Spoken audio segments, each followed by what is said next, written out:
Aheri times खेड्यातील बातमी शहरापर्यंत.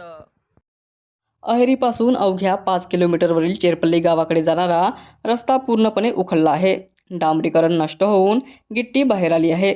या मार्गाने दररोज शाळकरी विद्यार्थी सायकलने आणि पायी प्रवास करतात. मात्र रस्त्यावर पडलेल्या मोठ्या खड्ड्यांमुळे अपघाताची भीती कायम आहे.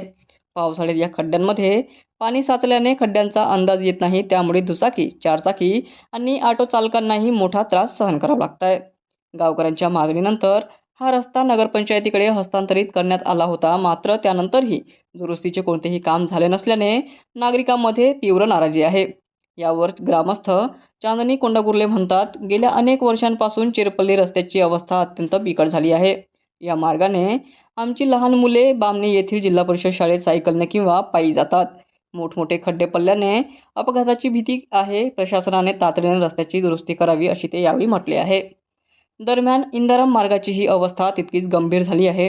2 वर्षांपूर्वीच काम झाल्याचा दावा असला तरी आज संपूर्ण रस्त्यावर खड्ड्यांचे साम्राज्य असून निकृष्ट दर्जाच्या कामामुळे हा रस्ता पुन्हा खराब झाल्याचा आरोप ग्रामस्थांनी यावेळी केला आहे.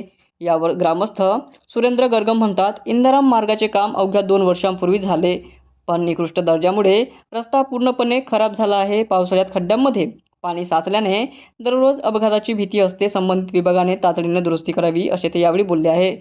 या संदर्भात सार्वजनिक बांधकाम विभागाचे उपविभागीय अभियंता आर के पारेलवार यांनी सांगितले की अहेरी इंदाराम हा मार्ग क्रमांक 370 असून तो राज्यमार्ग आहे.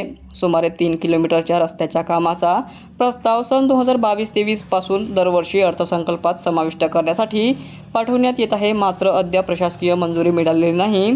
चालू वर्षासाठीही प्रस्ताव पाठवण्यात आला असून मंजुरी आणि निधी मिळताच रस्त्याचे काम हाती घेण्यात येईल असे यावेळी ते बोलले आहे. चेरपल्ली आणि इंदाराम मार्गावरील खड्ड्यांमुळे नागरिकांचा संयम संपत चालला आहे. आता प्रशासनाकडून निधी मंजूर होऊन रस्त्याची दुरुस्ती प्रत्यक्षात कधी सुरू होते याकडे सर्वांचे लक्ष लागले आहे.